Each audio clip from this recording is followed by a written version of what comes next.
Thank you so much for joining us today. We're going to be talking about auto scheduling access reviews.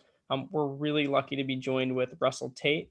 Russell he has over 20 years of industry experience. He's also a director of cybersecurity. On top of that, he teaches at UCLA Extension Program in the cybersecurity world.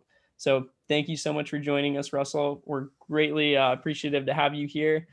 A couple other voices you're going to hear on the call. Myself, I work for UATest, and I help with the sales and lead the demos. You're also going to hear from our CEO, Garrett Grajek.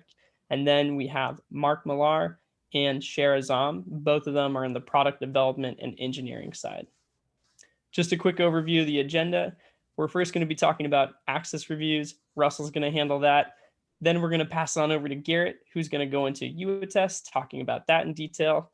I'm going to take care of the demo, show that off. We've updated a few things. And then finally, hold on to your questions to the end because we're going to have a Q&A session. So with that being said, Russell, take it away.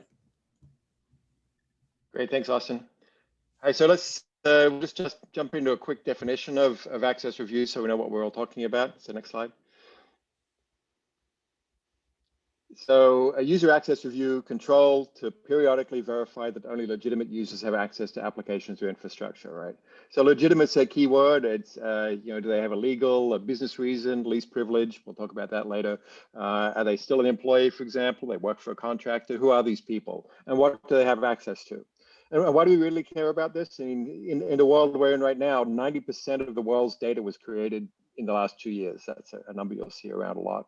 And it's getting worse, right? With things like AI and IoT, all sorts of complex analytics. People need to access more than just their email and spreadsheets. So there's also the whole world of shadow IT, Box, Dropbox, Salesforce, Airtable, all these other places that information is, and they're often set up by departments, not by the central IT. So who has access to those systems? So now there's the idea of identity as the new perimeter. And actually, it's not a new idea. This has been around since like 2012 or so. But for a lot of companies, it's new. Instead of just having the firewall, to stop traffic, you really got to have defense in depth. The idea of zero trust. In fact, NIST has just put out a paper recently on zero trust, talking about you really should assume that the bad guys are already on your network, assume that your passwords have been compromised. So what do? You got to then minimize the surface area, the threat surface on the applications that you care about. Okay, so looking at that, here we should conduct access reviews very regularly, right? Who are these people? Who has access? Because what happens, you get, it's a key part of any system, right? To know who has access. You've got to grant that access in the first place. You've got to control that access. And just on that point too, when we look at this world of IT, everyone's heard of Exxon. Exxon's worth about 160 billion. You might have heard that recently that Zoom was worth more than Exxon for a while. They're down to about 110 billion. That's still right up there. Okta, who we're talking about today, that does identity management, is worth about 30 billion. So that's about a quarter of the price of Exxon, because this is a world that everyone lives in, working remotely, COVID, but even beyond that, just the amount of data we have to manage and access. So privilege creep is, back to the slides here, creep is one of the things that happens. People say, oh, I need access for this. I can't do that. I can't do my job. And often the IT people are stretched to the limit. They haven't got time to sort of argue about it. How do you understand the workflow of who gets approval to what accounts? And how do you validate that those are appropriate privileges later on in the business cycle, a week, a day, a month, a year later, and when the person moves departments, right? So it's not just that the people move around too, and we'll talk about this, it's that the data moves around as well. So access privilege is an issue. Often people are saying, hey, I can't work out what privilege you need to have, so we'll just give you everything. What could go wrong? We'll talk about NIST standards around that. And then the other idea is say, hey, can you just make it like Fred's privileges? Well, what were Fred's privileges? I don't know, but he's got all the right ones, so just make it like him. Right, so very quickly you get into this idea of excess privileges and privilege creep, and now you, as the business owner or the IT administrator, got no idea who has what data. Okay, next slide. So what results from that then is that a lot of people have more access than they should, right? They get to see personal information they shouldn't. Privacy is a big deal now. There are new laws in Brazil just recently, in Canada. The latest elections in California had a proposition with the CPRA. There's a GDPR in Europe still. So now people just seeing information or having access to information, even if they never touch it or do anything with it, if they have access, it's inappropriate. That's a problem. So how do you control that access? And then the whole idea of misconfiguration. It's interesting. We always worry about the bad guys, but to be really good at a bad guy, you've got to work hard. You've got to be smart. To be sloppy, it doesn't take anything. People make mistakes all the time. You've heard about S3 buckets. You heard about all sorts of issues where the data is accessible to people it shouldn't be. And say, hey, it was only for a little while, but I've got my 500 megabit connection and I have 5 minutes of access to your data. Guess what? I can download a terabyte in that time. So it's a real problem. We have to understand who's got this data all the time as we work through it. Insider threat, malicious people is still an issue. People get tempted. They see, hey, I can see that bank account. I can see that information. I can look up my ex-girlfriend or my neighbor to see what their house is, who they're talking to, all that kind of stuff. It's just a constant problem. So, okay, next slide. So since we know these are the challenges we have, and I work at a company that's only got 500 people, but we still do a couple $100 million a year. I've worked with companies that have 200,000 employees, and it's just an even bigger problem. But even in a small company, we have people in India, we have people in Europe, we have people all across the country. So we've got to understand what access these people have. So we want to do access reviews as often as we can, and it needs to be easy. It needs to be automated. We're a 500-person company, but the security team is 1.5 people, right? So how do we do that? We want to understand what are your roles, what are the rules, what permissions you have. We got to do some sort of formalized, well, actually the policy is the first part of that. We got to set up that policy to define from a business point of view who should have access to what. Then we set up the procedure to say, well, what are all our assets? Who are all the people? We got high risk, low risk people. We got contractors. We have contractors in Bulgaria, right? What could go wrong, right? So, but this is the nature of the business these days. So you need to set up on the systems role-based access control. We're dealing with that right now with cloud systems. The default of just giving someone access is a primitive concept. You really need to have role-based access control in groups. You put a person into the group or the role, that defines what the access is. So you need to work out what groups and roles people have. We'll talk a little bit more about NIST standards later on, this idea of least privilege. Do you have a need to know? And that's something that really comes down to a business and an HR issue. Do you have the skills? Are you responsible? Is there accountability? We get asked by business partners, okay, what's your HR policy if people don't follow security standards? And we have to say up to and including termination. They want to know that the results, right? If it's just, oh, sorry, you shouldn't do that. Go sit through the training class again. That's really not enough, right? Okay, next slide. So one of the other things we want to do is look at providing temporary access instead of permanent, but now you've got a new headache of when do you turn that on, when do you turn that off, and there are various tools that will help you with that, right? I just want to give this contract to 3 days or 3 months access. If I forget about it, again, we've got privilege leakage. But we also want to make it part of security awareness. And this is actually one of the biggest one of the best ways to solve security problems is have good security awareness. Everyone is thinking about it. See something, say something kind of idea, right? So now the IT people don't know all the business purposes. They don't know all the contracts. They don't know all the people who are involved. So you've really got to involve business owners, application owners, management, everyone as part of the process. It becomes a business problem, not a technical problem. So the last thing you really want to do is make sure everyone understands what the goals and importance of these reviews are. Security goals, regulatory goals, if you've got HIPAA or credit card standards you've got to comply with. But the fact is brand value can be one of the biggest breaches. There are a couple of good bad stories recently where companies went out of business because they had a breach. It wasn't illegal, it wasn't a financial thing. They didn't get sued. Their clients abandoned them as they were out of business. So as a security person, I want to make sure our company doesn't end up in those situations. So I really have to control and understand who has access to what. That's the basic idea of doing a review. Okay. Thank you so much, Russell. So now we're going to have Garrett talk about a little bit of the key regulations and the drivers. As Russell mentioned, we're going to talk about NIST a little bit. So Garrett, I'll let you jump right into it. Thanks, Russell. And just for everyone knows, I've been working with Russell for over 25 years, the real identity expert. And gotta give him props to the prof. He teaches over at UCLA and San Diego State. So you just got to hand it to the guys who got full-time jobs and are giving back that way. So good work there, Russell.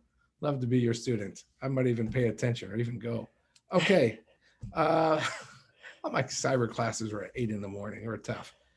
Okay, team.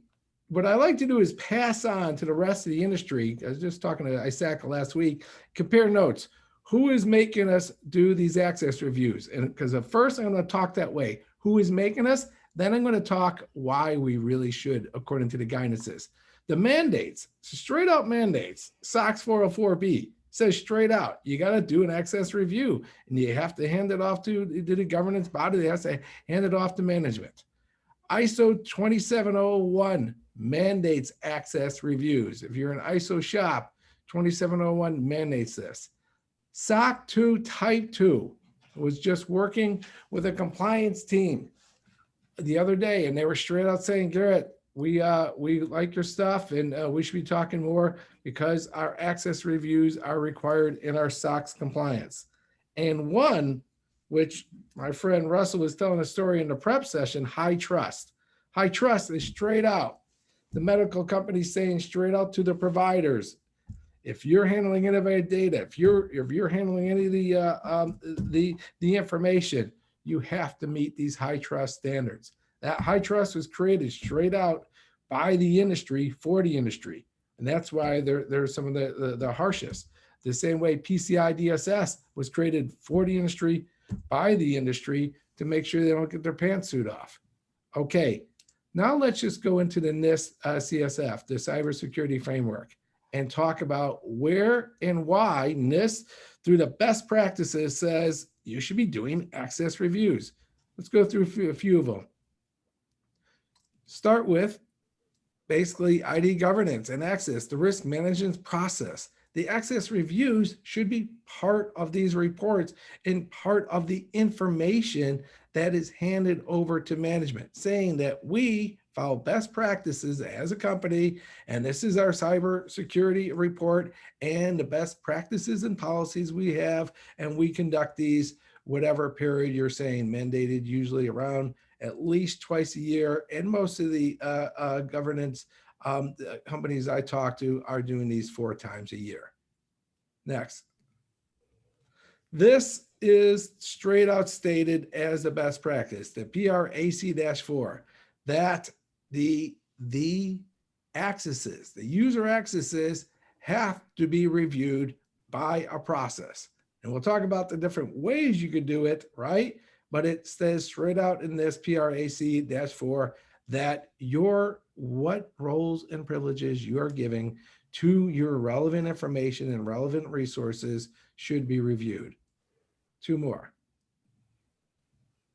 Okay, this is, shouldn't say future, this is what we just delivered in you attest, where you're mandated to say, okay, I made changes. I made changes not only in the application, but I made changes in the roles and the permissions. Why did you make those changes?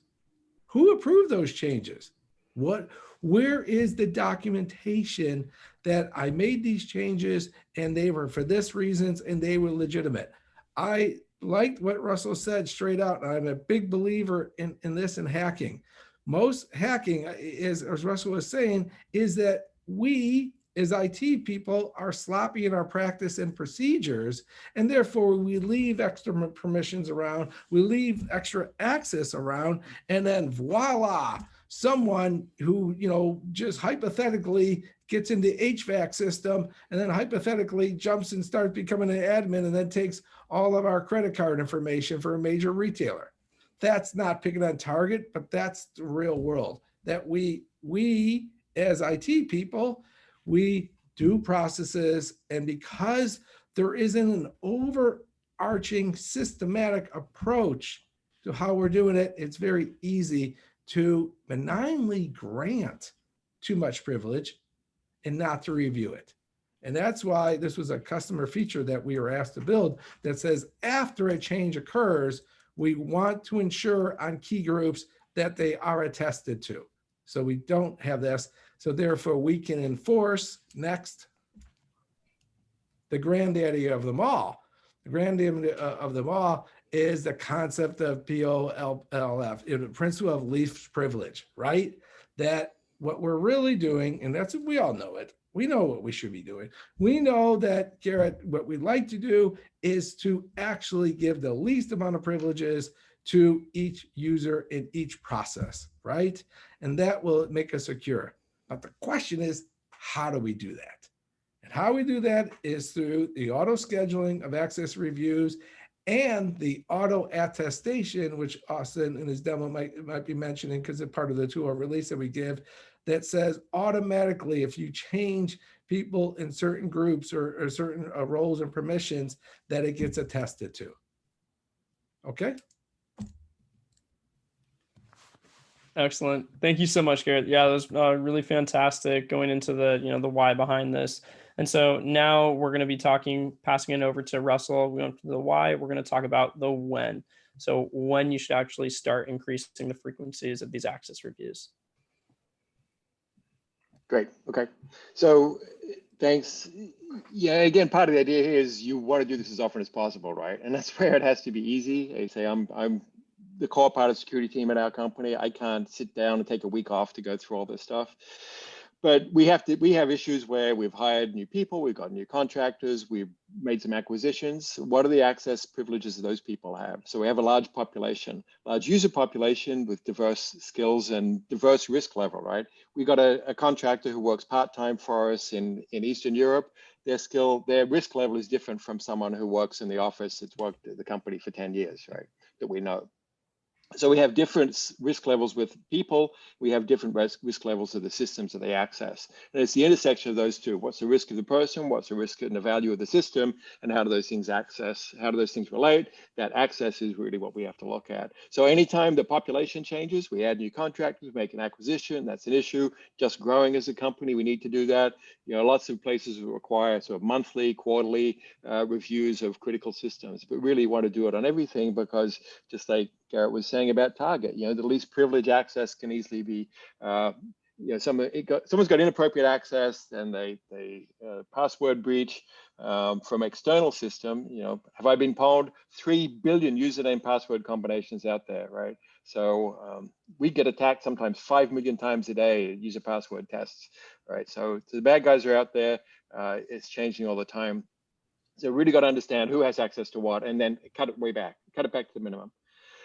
So if you've got a changing population and if you have no monitoring in place, no access reports, who got into these systems? So someone logged into your system from, we get attacks from Burundi. Who even knows where Burundi is, right? I'm getting really good at geography. I know where Mauritius and Seychelles and all the islands in the Caribbean because they seem to be good targets as well. So if you don't have monitoring, those people get into your systems. You've got to be able to restrict that and understand who has access to what. Geographically dispersed users, we talked about that. It's the nature of business. To have employees all over the world. We have employees over the world as well as members who log into our site from all over the world. And now one of the big issues is you've got the system data owners, the person who understand how to set up a database, or AD admins. They're not the business owners. The business owners say, hey, we've got to have these 20 people have access, but do they really? So it's a business decision. So when the IT people are trying to make those decisions about who should have access, there's bound to be conflict. So we really want to push that back to the business owners wherever we can too, and they can review and understand that. So then we have any high user turnover, making acquisitions, business partners come in, they need to have access to systems. Everyone's got these merged sort of organizations, the data supply chain now, it's not just inside your company. But what we're also seeing, we saw is we're going through a cloud migration, moving our data centers into the cloud. We used to have 40 systems in the data center, now we've got over 200 in the cloud, because the great thing is it's easy to set systems up. The bad thing is it's easy to set systems up. And do we say, just make it the same as the other one? Well, was that appropriate or not? So now we've got an explosion of new systems. Each system is clustered and multiple applications running on it. What are all those access lists? So if in the past you've had problems with this, is also a time you want to look at how do we set this up in the future. And really, I'd say pretty much every company is not doing this properly.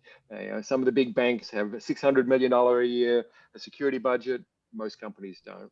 So you're always stressed and stretched. The audit sort of things you get someone in to do once a year. To me, that's like saying, oh, let's do an audit once a year. Okay, let's let the bank robber only have access to the bank vault for 5 hours. What can he take? Yeah, exactly. And now we've also got this issue of the systems that you have that used to be, had to have all these layers. You had to be trained on this application to be able to get into the database, but now everything's exposed to the web, right? So someone can there's all sorts of exploits where you get in through the web server. There's the standard OWASP top 10 sort of failures. Someone can do SQL injection, get data, get in your system and get out in minutes.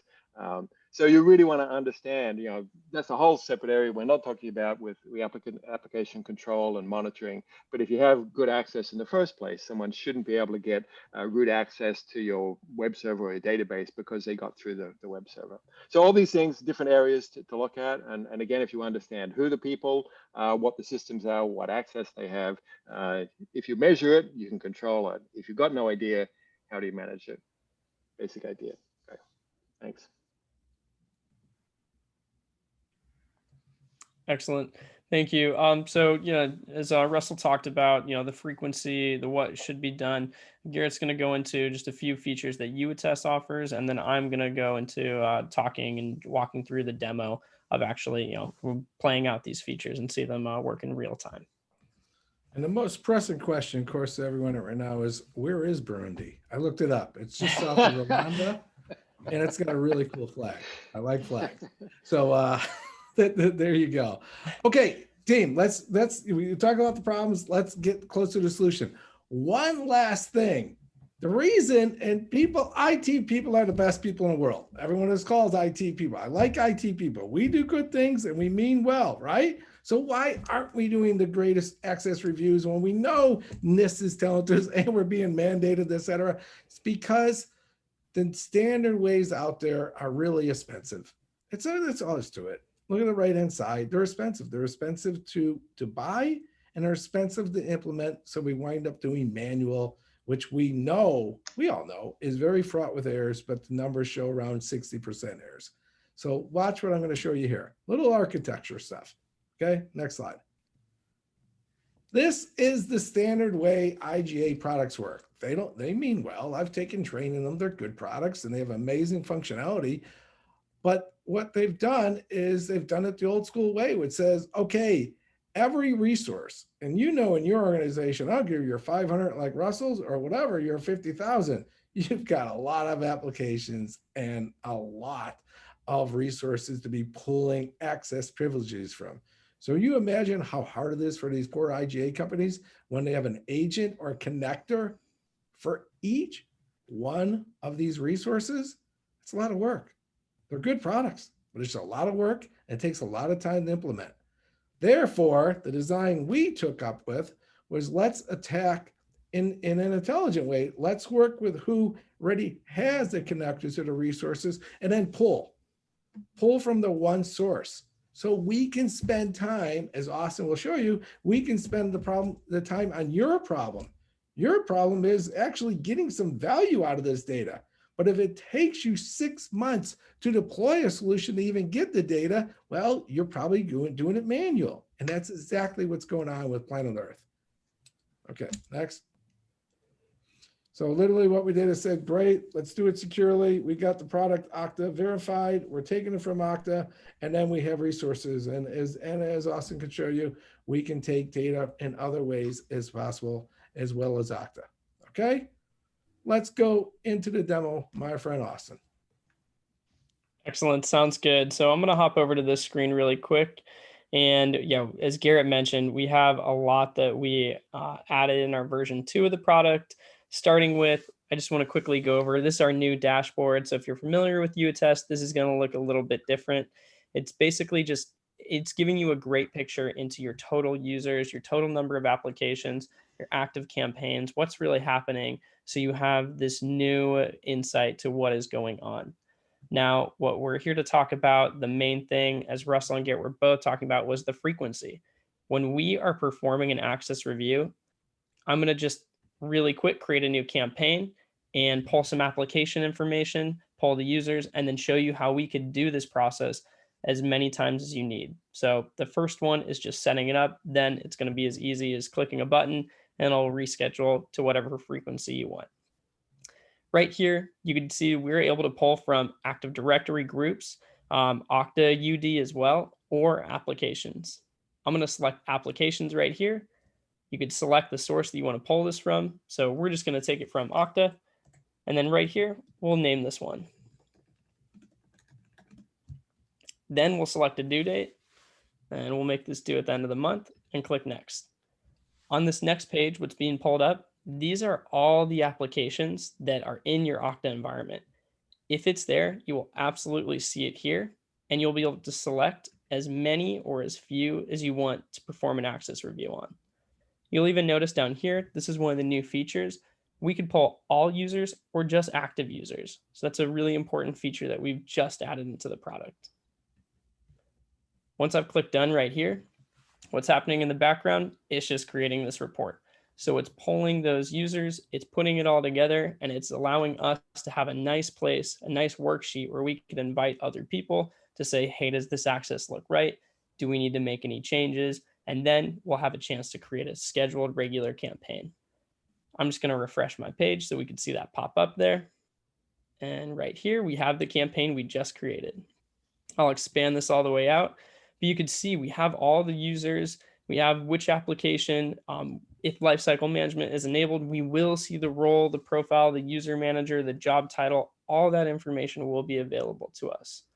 On top of that, we will even see how they were assigned to this, if this was individual or group application access. But from here, we could simply select them all. We could certify and click apply. Now, it's usually not that easy. You can't just rubber stamp everyone. So what we have is the ability to delegate these users out. You can delegate them out in a couple different ways right here. Just enter in an email one-off right there.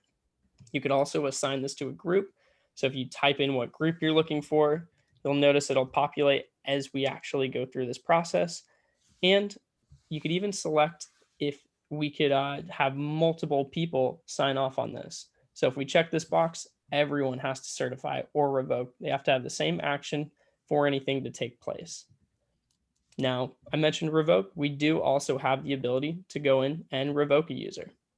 Right there, nothing has actually changed just yet. This has just created a campaign. It's a worksheet. And so we haven't actually revoked that user's access just yet. Finally, I want to get to the most important step, and that's automatically delegating this out to users. So right here, if we clicked automatically delegate, what this would ask us to do is if you're sure, and then if we were, it would pull the user's manager and it would assign it to each one of those managers to go in. So now when we go back over, let's go to our application audit and say we wanted to pull those same 3 applications again, all we would have to do is click schedule. And now you can see we could run this to repeat every single day of the week. We could run this to repeat weekly on a Monday. We could run this to repeat every single, month on a Monday, the first week. Or if you just want to do it, a couple times a year, we could do it that way as well. You can also specify an end date. So if you don't want this to take place, continuously, you could have it end at the end of the year, end of the month, whatever works well for you. If you want it to take place on the second week of the month on a Monday, no problem. Easy enough to do. And then all you would need to do is specify a start time. Once we have that done, now we could go on and move forward with this. Once we click save, all good. This campaign is going to repeat at the frequency that you want it to. So now you don't have to go in, pull those applications again, and it will remember the settings that you had in there. A couple other really quick things I wanted to touch on with version 2. Garrett mentioned it, so I really want to pull this up, is our event triggers. So we are able to, as he was mentioning, actually capture changes when they happen. So right in here, we are able to go in, we could name this, select Okta integration just like before. But now what we're going to be looking for are actual changes that are taking place. So I'm going to look for changes to a specific group. Right now, we're going to select group events. I want to see if someone's added to a group. Now, if I leave that blank, anytime someone's added to a group, a campaign is going to be created and we're going to be notified. That's too much information for you. We understand. So you could actually type in what you're looking for and pull that information from which group you're looking for. So I'm going to select this right here, this tenant. We're going to look for domain admins. Anytime there's a change there, we want to capture that. So when a user is added, we're going to get a report. More importantly, not only are these reports going to be created as we specify down here, but we could assign who is supposed to review these. If a user is added to a group, we could automatically have their manager review that. We could automatically have an Okta group review that, or we could specify a certain individual to review this. I'm going to select manager. And then right here, these next two steps, we could even create another step where it's someone's being alerted by email if any changes are happening. So if we select this, an Okta group will receive a notification if a change takes place in this group as we specified above. You could even select the security level if this is going to be critical, warning, or info. So that's just going to show on the top of the page. It's going to show what actually is this level, and it's going to show in the subject of the email saying critical access change. Finally, you could send this out to just an individual user. Just select that, type in whatever email address for that user, and they'll receive an alert as well. But it's as simple as that to create regular triggers that are then going to create campaigns later on down the road for you to monitor in real time. Now, Garrett, let me know if you want me to show anything else, but for the demo portion, there's a lot more that we could offer, but I know we're trying to keep this No, not over an hour or I two. was looking, and you told me we got some questions, so why don't we just jump into questions? Excellent, perfect. Let me just pull up our contact slide. So if people are interested good point. in contacting us, we'll have this going. Good point. And then perfect. Yeah, let me, sorry, just got to pull up a Zoom setting. And I like up. what Austin did there. You guys schedule us 15, 30 minutes, and you'll see that we'll solve your access problems in a real quantifiable way. It's just a quick demo and a quick dialogue, and you'll understand whether we have value. But let's take the questions. Okay, excellent. So here we have one, and it's this is, what do you do with the access review reports once you complete them? That is, who gets the report? Russell, do you mind taking this one for us? Sure. Yeah, that's a good question because for me in a small company, since we're dealing with managers, we're trying to build the security culture idea. So it's a little bit like, hey, I'm from the IRS, I'm here to help you, right? We get people's attention, and we've certainly made sure that we have executive sponsorship on this stuff, that we have the authority to ask people what they're doing, and is there a real business reason? Because really, we want them to think about that all the time. We can maybe slow down the frequency of reports as people get better at this stuff. But it's really about awareness, and it opens a conversation, and it's not me versus them. It's, hey, let's solve this problem together. So that's how we do it. Review it with the business owner typically.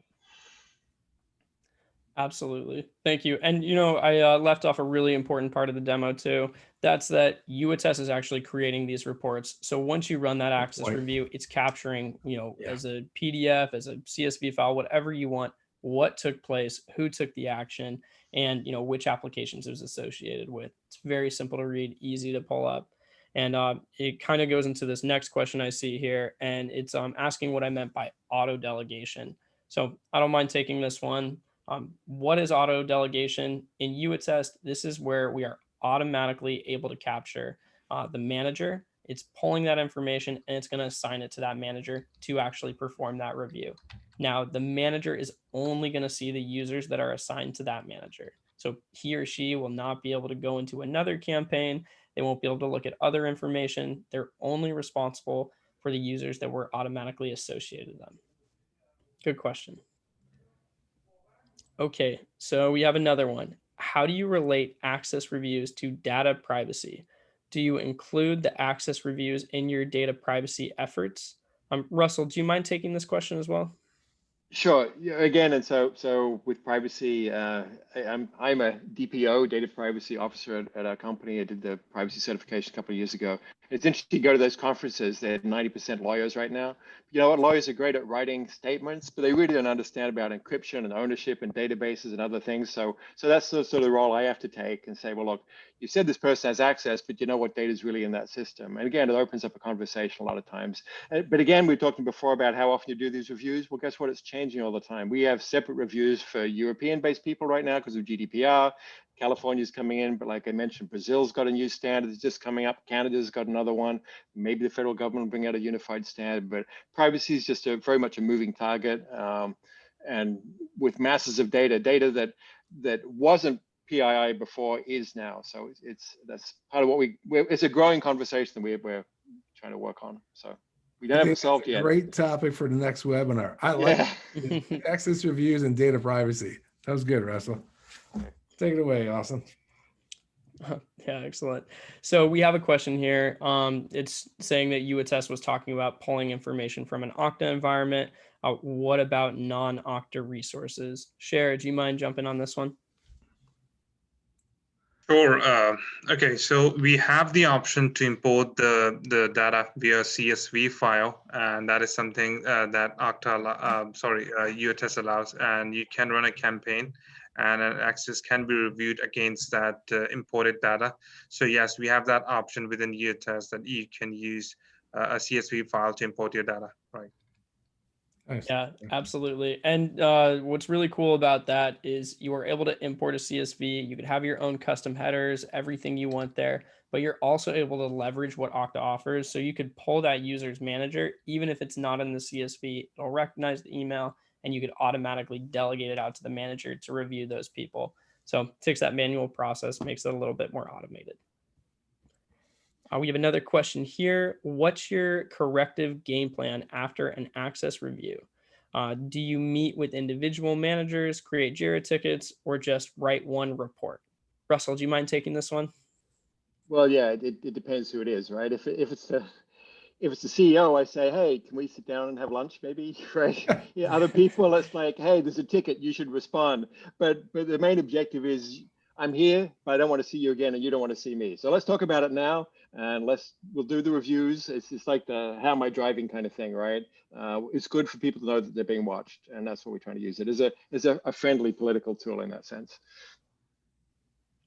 Excellent, great. So one more, Austin, then we'll wrap it up. Sounds good. All right, well then we'll wrap it up with this one. And so the question is, it looks like it's talking about service accounts. So what about service accounts? Can you review these accesses via UAttest?